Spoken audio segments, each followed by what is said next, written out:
Hey, what's up, Unbroken Nation? Hope that you're doing well wherever you are in the world. I'm Michael Anthony, author, speaker, coach, and advocate for adult survivors of childhood trauma, and you are listening to the Michael Unbroken Podcast. Today, I'm joined by a very great friend and guest, Paris Prynkiewicz.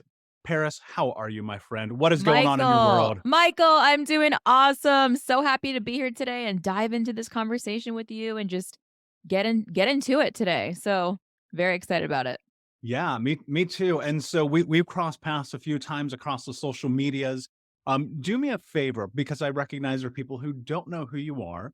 What's the high level? Talk to me about what you're doing in the world, what your place is, and what your goals are right now. Yes, of course. And I'm so glad that we crossed paths and got the chance to connect, an opportunity to make this conversation a reality. So, what I do is, like he said, so my name is Paris. I'm the host of the Crooked Illness podcast, which is entirely focused around bringing more conversations to the table around mental health and mindset to make more of these conversations more normalized and less stigmatized, and to create a platform to have other guests come on, share their stories with me, their lowest moments, whatever that may be, what they learned from these times in their lives, and really highlight that and bring and see the value in that and bringing that to the table. And you guys can find me on mainly Instagram, so at Crooked Illness. I'm also on Facebook. There's a Facebook page as well, Crooked Illness.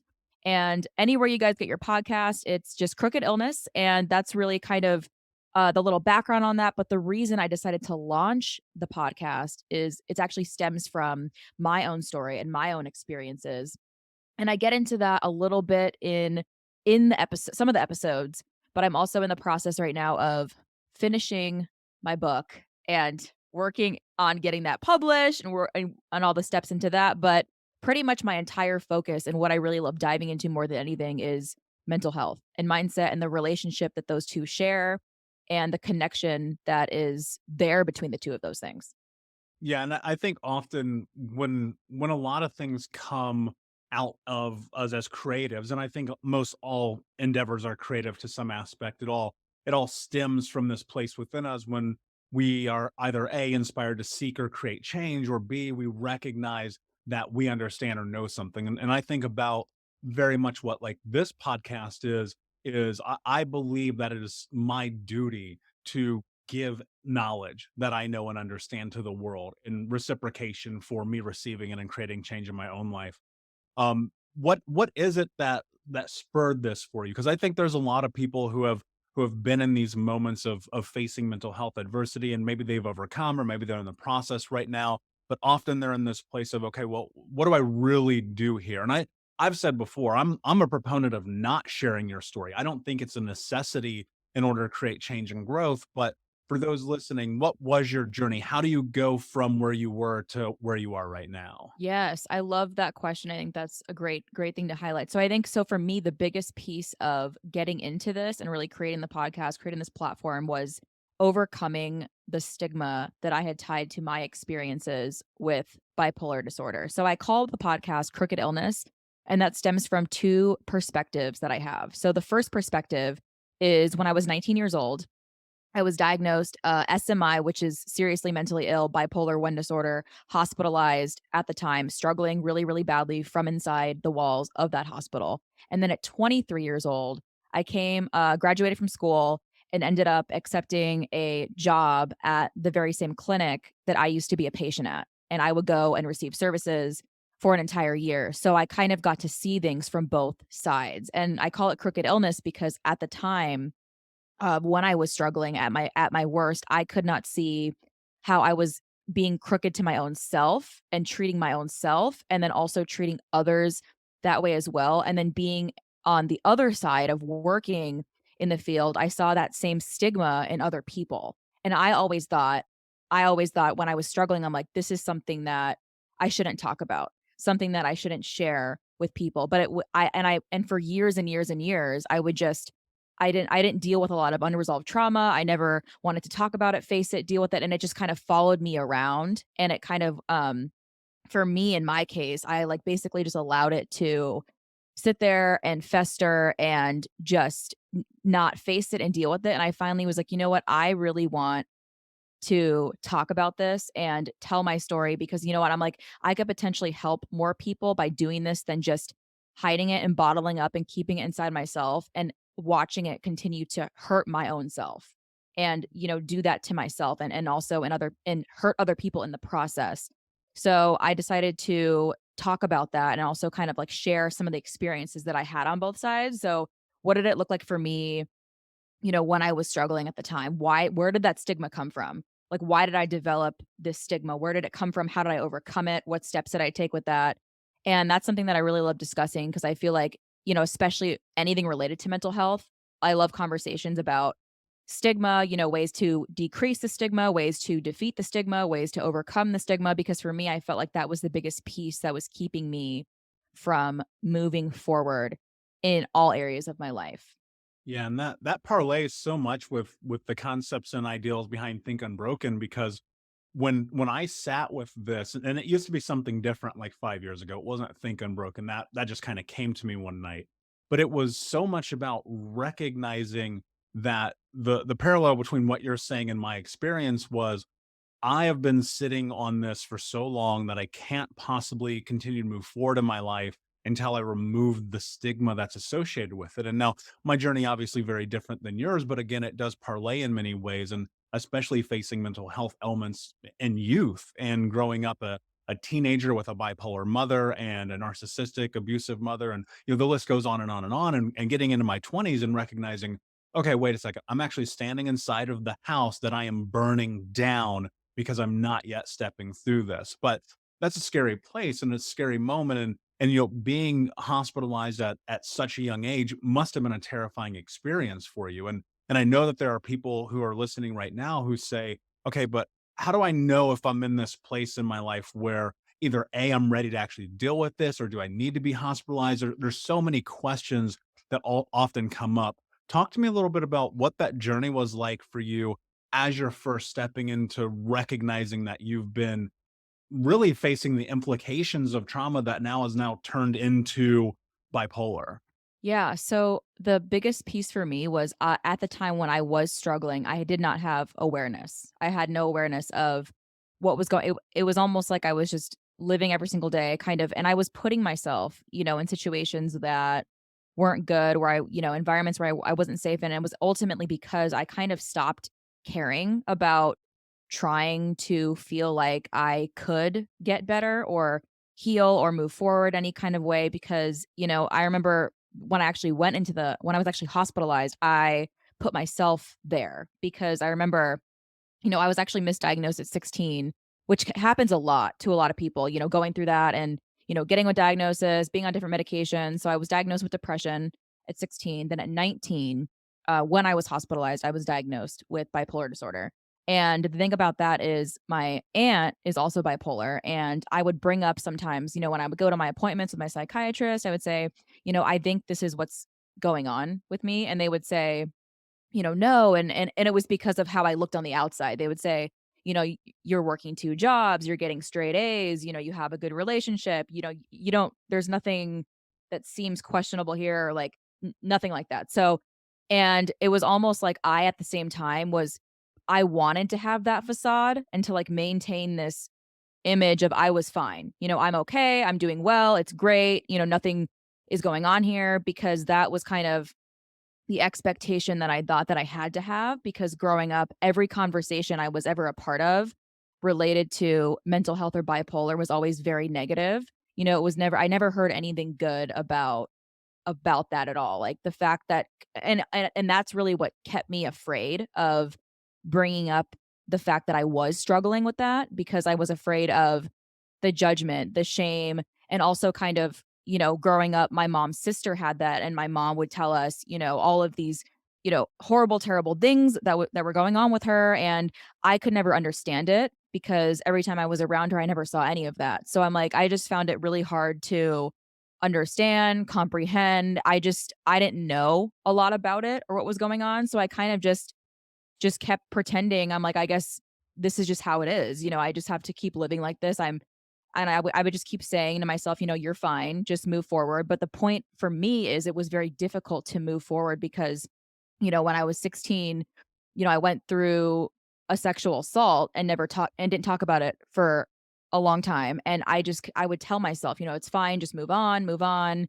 And that was kind of because, where the environments I was in, that's really what everyone would say, like, "You don't need to," therapy was seen as a bad thing, "You shouldn't be talking about your problems, you don't need to do that, you're seeking for attention if you do this." So, all of that stuff that I was seeing and hearing really basically scared me into not wanting to go there, not wanting to have these conversations, not wanting to share things with anybody because I felt like I had to somehow try to just overcome it on my own. And that became very difficult because, bottling up all of that for years and not dealing with it, not talking about it, not processing it, not addressing it, nothing came out and ended up affecting my relationships, things that I was, working on doing. And it was just, and that was really the breaking point of when I was hospitalized and got the diagnosis. And, I just started to learn more about myself and what was going on. And that was the first time in my life where I was like, I'm done hiding and like pretending like I'm fine all the time. I don't and then and I sat there and I thought about it. I'm like, why would I want to continue to live my life pretending like I'm okay every single day when I could do something different. I could do something different with this and change and move forward. And I never felt like that was possible before. But, it took me like years to get to that point of where, I'm like, I can finally overcome this, deal with it, address it, process it, and work through these things because for the longest time I thought that I never could do that. Yeah, and that's so incredibly indicative of the nomenclature of Western and especially American society to want to push this stuff down, to make it seem like it never happened. And because of that, somehow we're supposed to be stronger. And you hear that often, and especially in communities of color and male communities where it's like, this didn't happen, or if it did, stop crying about it, get over it, move on, grow up, man up, be an adult about it. When we don't recognize, one of the worst parts of that conversation is long term it's not viable, because eventually, the longer, and this was my experience, the longer you stuff it down, the more that it consumes you, and the further that you try to fight it, the more that it wants to get out, right? What I'm curious about is, what was the lead up? What parts of this were symptomatic in a way that was noticeable, in which you thought to yourself, okay, I actually need to seek help, something here is off? Yeah, so for me, probably the biggest thing was, so when all this first started, right, at 16, so I was misdiagnosed with depression. I went through periods, right, of where I had deep depression, and then when I went into mania, and that's when I started to notice, like, I would just have endless amounts of energy. I'd go work at 5 a.m., go work one job, then go be a cashier, then go out and just party and drink, and then just try to do things to distract myself, and I'm like, "How am I not tired?" I'm just going and going and going, and I just had just, like, racing thoughts and all of this stuff, and I'm like, "This doesn't seem," and I'm like, "I was never like this before." I'm like, "This doesn't I wasn't like this, a year ago. I don't," and I was just sitting there questioning, what is going on? Like, where is this coming from? And, I remember I would bring it up at some of my appointments, and then again, I think it was kind of the aspect of I didn't seem that way on the outside, so it was kinda, like, hard, I guess. I don't know if it was, like, to believe that what I was saying was what I was experiencing, but a lot of people around me, just didn't see it. They were like, "No, you don't," and that's what I often hear too, like, when of course, when you, like, see things on the media of, different celebrities who pass away, from suicide, and a lot of people say, "Oh, I had no idea, this person looks so happy. I had, where did this come from?" And I feel like that's kind of like a little bit relating to like how I was, where people would say, that doesn't seem, you don't seem like you're struggling right now. You're like, you don't seem like you're in a bad place right now. You don't seem like you're out of control right now. And I just felt like, I'm like, this is not okay. This isn't normal for me to be, doing all of these things and just getting so upset. I would just, it was almost like I was just in this kind of black hole mentality, I like to call it, because every single day I was just basically doing things the way that I would talk to myself too. Like the inner dialogue I had with myself was extremely critical, very harsh. And then that just came out to like the world around me. That's how I really was. And I just became this person, like, to the point where it was very difficult to be around me, I can imagine. And that's when I was like, something needs to change. Something needs to change because I'm like, this is not a good I don't wanna continue living in this state, in this way of however it is, these thoughts I'm having, these things that I'm doing, and just feeling like there's no way to come out of this and actually have a good life or hold and to actually be happy and feel fulfilled and have a good life. And I'm like, something needs to change. And that was the scariest part, like you mentioned, being hospitalized at 19, was terrifying. And honestly, it was the scariest experience I've ever had in my entire life, but I needed to be there. I know that I needed to be there more than anything because I really needed to actually, like, wake up and realize that, it's okay to not be doing well. And that was something that I never thought was a thing because, like we mentioned, growing up, this was always very taboo. Like, don't talk about your problems. Like, we don't want to hear, we don't want to hear about this. We don't want to get into this conversation. This isn't something we should be talking about or focusing on. So I was just bottling it up. And like you said, when you do that for your experience, it ended up consuming you and that's what happened to me. And I mean, it just was honestly, like, just the different things that I saw too, I mean, even in the hospital made me feel, because I remember talking to every single person on my floor and just hearing them and hearing their stories and the experiences that they had, and I'm sitting there thinking, you know, I could change the circumstances of my life. Like, I have power over that, I have control over that, and for the longest time, I felt out of control. I felt out of control, I felt like I had no control, I felt like I would never have control, but then knowing that I'm responsible for how I respond or react to situations really kind of got me to start opening my eyes and saying, "Okay, there are steps that I can take to make this better. There are things that I can do to come out of this black hole mentality and actually start changing things in my life, start doing things differently, start implementing new habits to actually get me to the place that I would like to be in." And that's really what I like to, get into with people too is if you ever struggled or are struggling, that is fine. That is okay. There's nothing wrong with that. And I feel like sometimes it's shamed almost and like looked down on if you're struggling with anxiety or depression or bipolar or schizophrenia, it's not seen in a favorable light. But I think if we shift that focus and make it so that it's more normalized that we all have had issues at some point on some kind of degree with our mental health. And if we can make this more normalized, then more people would probably feel more comfortable talking about these things and having these conversations and seeking help. And it wouldn't seem so stigmatized, I think. Yeah, I agree, and I think that's what this is, right? So much of not only what I do, but what you do, and so many people are doing right now is normalizing this conversation because I think in looking back on my experience, it was very much like if you talk about this, you're weak. Figure out how to get over it because if you don't, then it's your fault that your life sucks. But the part that I hadn't yet rationalized, and I share this a lot, is so much of this work is picking up other people's trash out of your front yard. And the way that you do that invokes responsibility. And I think that's a really hard word for people to hear around mental health because they often relay that with the idea that somehow they're not being responsible for themselves to begin with. To an extent, that's probably true, right? You live within your mind and your body, you have to be the one in control of it.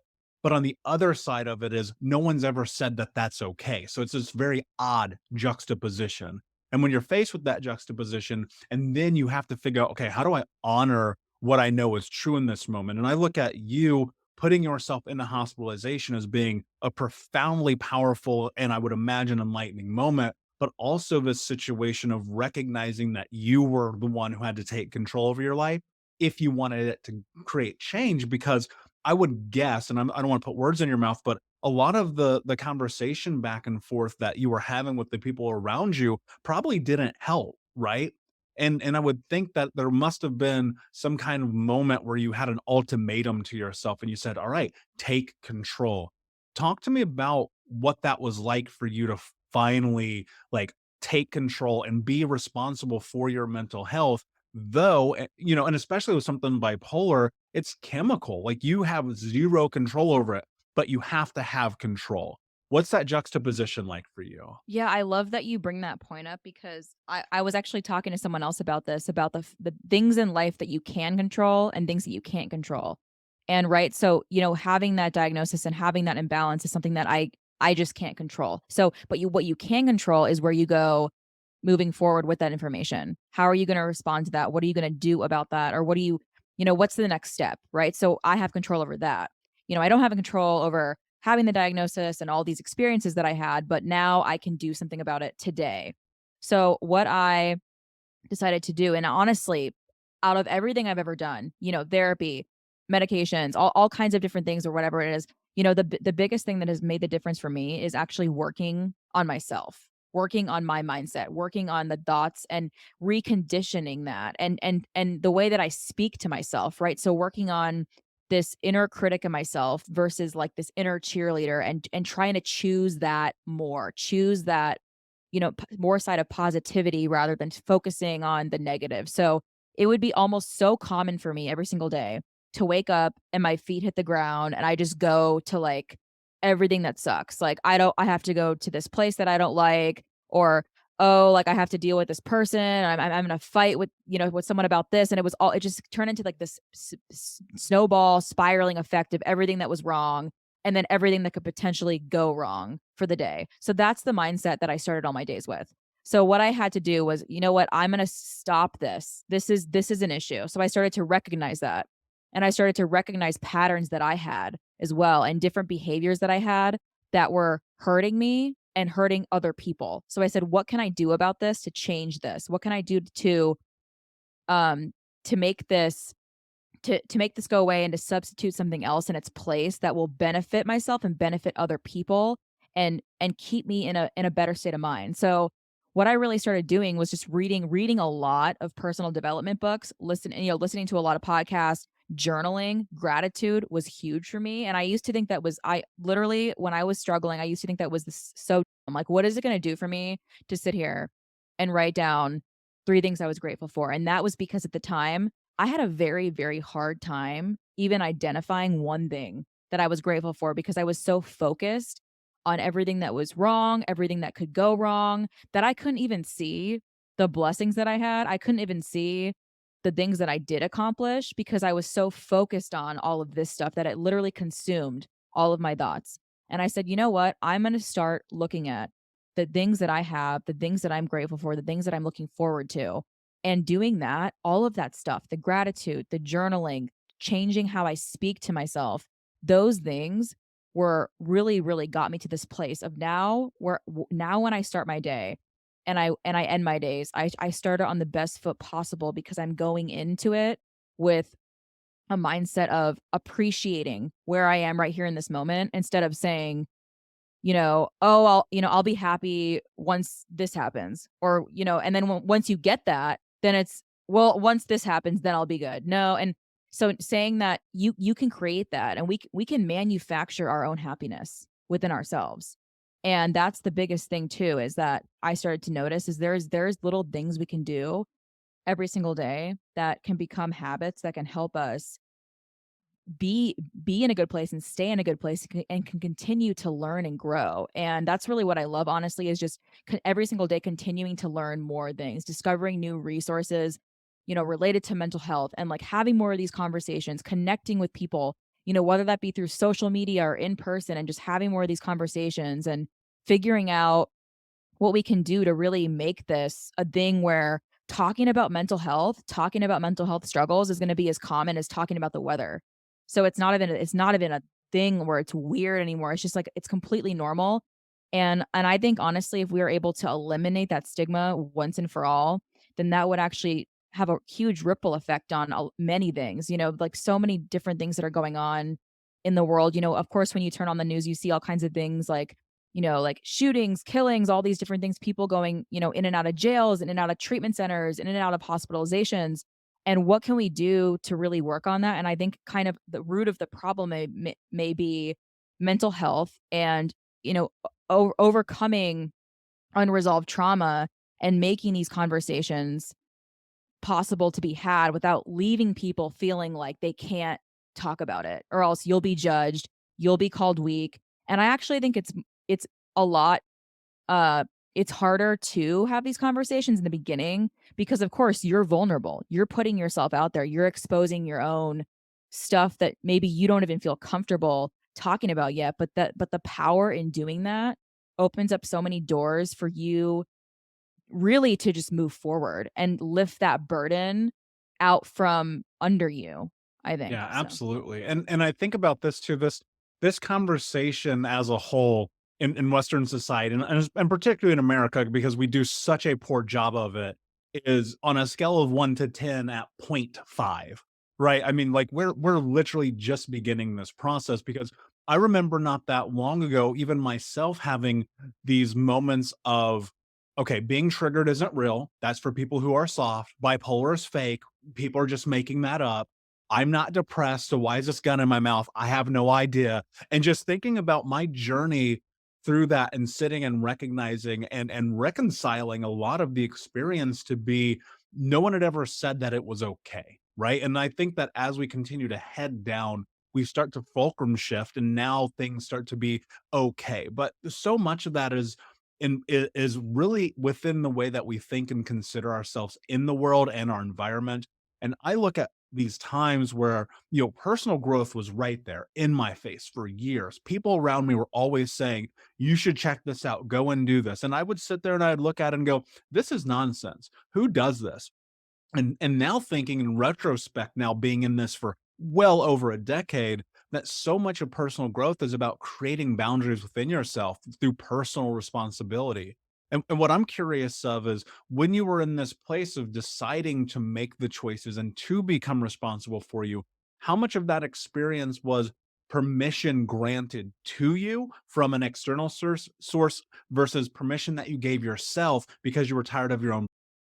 Oh, yeah. So I think honestly, the majority of it came from within myself, but then I also had, people around me, like you were saying, look at this opportunity. And I'm like, what is that gonna do for me? Like I'm like, what is this gonna help me with? And that was because at the time, still I was very afraid of bringing up my own stuff, working through that because I didn't know what was gonna happen. So I finally had to tell myself, you know what, if you're not gonna try this and if you're not gonna do this, you're either gonna stay the same or because we have 3 options, right? So we can stay the same, we can move forward, or we can go backwards.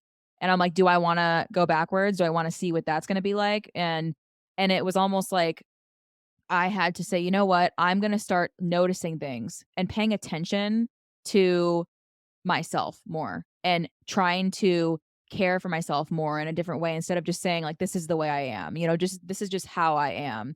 And, I could continue living like that and just making excuses, blaming other people for everything, like trying to find something to put blame on instead of saying, you know what, there have been things that have happened that have been terrible, that have been unfortunate, but I can today decide if I wanna move forward and how can I do that? How am I gonna go about that? Or I can stay here and just hope that one day it'll be good and I won't have to deal with it anymore, or I can just, continue to work myself up into this negative self-talk of, "This sucks, life sucks, you suck, everything's terrible." So I was like, "You know what? I'm done, like, living like this because it's not working." I'm like, "This isn't I don't wanna keep getting up every single day and having this mentality, and I'm like, I'm not gonna feel good like this, and it's not gonna work. So I'm like, you know what? I'm gonna start doing this. I'll start, and I went to a conference with some of my friends from high school, and that's when I really started to say, you know what, if all these people can get up on stage and talk about their stories, share their experiences, and talk about how they overcome this, and maybe I can do that too. Maybe I can start taking steps toward that. And then I was like, what am I gonna do to do that?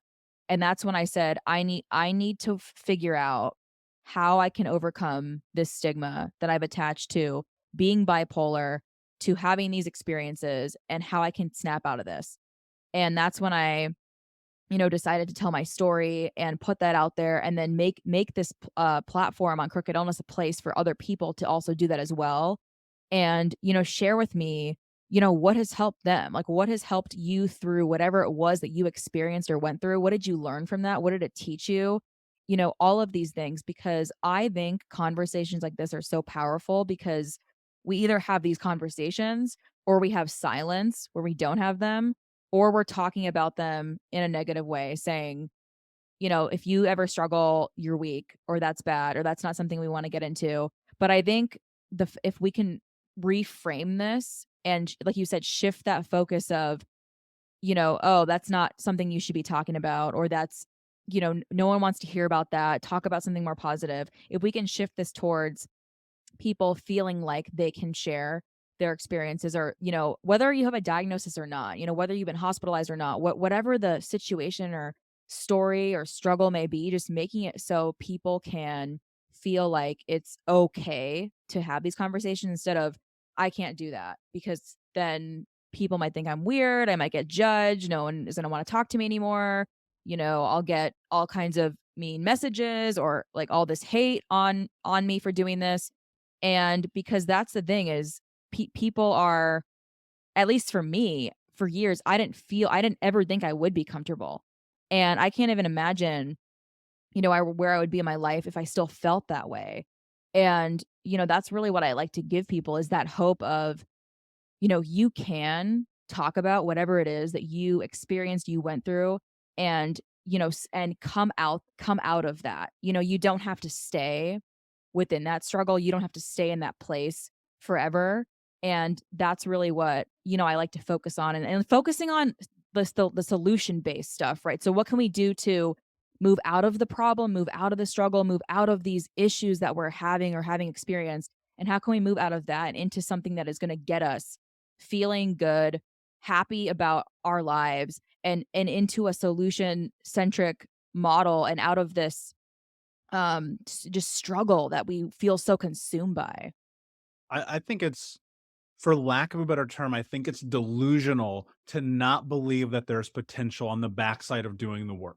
Because that is such a self narrative that is painted through extrinsic sources where people around you go, well, why bother? Look at how this person is. Why do this? Why do that? And, I come back to one of my mentors, Tom Bilyeu, who often says, struggle is guaranteed, success is not. And I look at my life as being a self-defined narrative against the word success, where I only measure myself versus myself.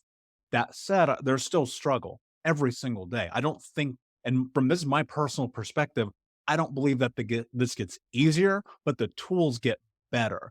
And one of the things that I really am, I feel is a miss in mental health conversation right now is this idea that you're going to go and do a couple of things and magically your life's going to be great. That's not true.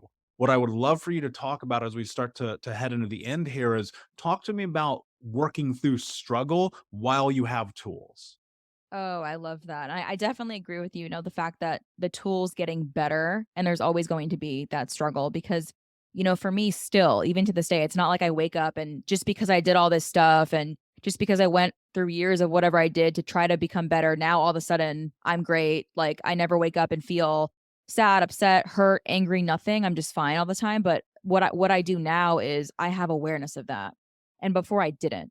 So, and it was because I was so consumed with whatever it was that was happening at that time that I did not see how unhappy I was, because that was just the way that I thought that life was for everyone. So I didn't have awareness. And now I've been able to, pay such better attention to myself. So like if I'm in a situation or whatever it is and, I'm feeling overwhelmed, I'm feeling stressed, I'm feeling hurt, I'm feeling sad, I'm feeling something. I pay attention to that and I notice that. And instead of ignoring it and just pushing it away and saying, oh, like I don't need to have feelings, or like this whole thing of like, I'm catching flights, not feelings, or like I don't have feelings, making it more normalized to actually work through that. And I think honestly the biggest tool that has helped me was that mindset work, but also, continuing to do these things on a daily basis and not just saying, okay, I'll get up and,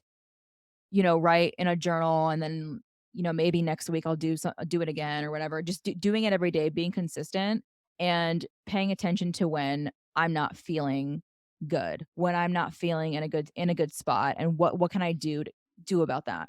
What can I do about that? And instead of, letting it really consume me and just really like take over my mood for the entire day. Um So doing that, I think, is a big thing. But yeah, I mean, I think everyone has, different things that they've done or different things that they tried to overcome certain struggles they've had. But I think all of it, honestly, for me at least, has been helpful to have it all together. So like doing these different things. And I think that therapy also is a good thing too. And I think that there's been like a shift towards how people are talking about therapy now, because I feel like, 10 years ago when I was, first starting therapy, it seemed very, I remember like going into school and saying, I have to leave my class early because I have a therapy appointment. And the teacher would be like, "Oh, you're in therapy? Like, why are you in therapy? That's weird. Like, what are you doing? Why are you doing that?" And it just felt like a very judgmental thing and really weird that you're doing that, very shameful. And now I feel like we're moving into this place of now it's more acceptable to say, "Hey, like I've been to therapy or I go to counseling or I do these different things." And I think that's a good thing because like you said, I think there's only good can come from continuing to have these conversations and really bring up these different things because it makes it more normal for other people to feel like they can access that stuff too, instead of feeling like I can't ever go there with anyone. Yeah, and it is normal, right? And so much of this experience is shared. I mean, there's 8 billion people on planet Earth, and to think for a moment that someone else has not had a similar experience is a little asinine. Now, of course, everyone's experience won't be the same. That's not how it is. But we often parlay, and as a communal species, that's how we heal. That's how we grow. That's how we change. I mean, everything that I know, I've learned from someone else, right? I don't know that I've ever actually had a completely original thought in my entire life. And because of that, I rationalize, okay, if you want to get better, be around people who are better, right? Learn from people who know. Get in with experts, sit in therapy, go and do whatever it takes. And ultimately, the question I always ask myself is, what are you willing to do to have the life that you want to have? And then on the backside of making that declaration, following through on it. Paris, this conversation is absolutely incredible. I'm loving talking to you. I think that one of the best things that we can do is exactly what you're saying, and that's normalize it, have the conversations, talk about this. But as we start to run out of time here, I'm going to ask you my last question, my friend. And that last question is, what does it mean to you to be unbroken? Oh my gosh. To me, what it means is to continue every single day in that pursuit of learning about yourself, growing and continuing to educate yourself on, different things that you've experienced in your past and, how those things are continuing to come up every single day in your life and how to best work through that so you can have the quality of life that you want to have. You can have the life that you have always thought about, but you thought it's never possible. That's not possible for me. So I think being unbroken is really recognizing that yes, like you have struggled in the past. Yes, there have been things that have been very terrible that have taken place in your life that have happened to you, but yes, you are also in control of how you respond today moving forward. And you can create a better life for yourself moving forward from those things that you don't have to remain feeling broken based on those events that took place. You could choose to be unbroken by those events and in taking those experiences and pulling lessons from them and taking that and making it into something useful. Like how can I apply this to potentially help other people? How can I apply what I experienced, what I went through? What can I do with this? Is there something I can do with this that could help other people? If so, what is that? What does that look like? And just continuing to every single day, just try to be better, try to continue learning, continue growing, and just really taking care of your mental health and making it a priority and, letting other people that they can do that as well. So that's really to me like what it means to be unbroken. Couldn't have said it better myself, my friend. Unbroken Nation, thank you so much for listening. Please like, subscribe, comment, rate, review. And until next time, my friends, be unbroken.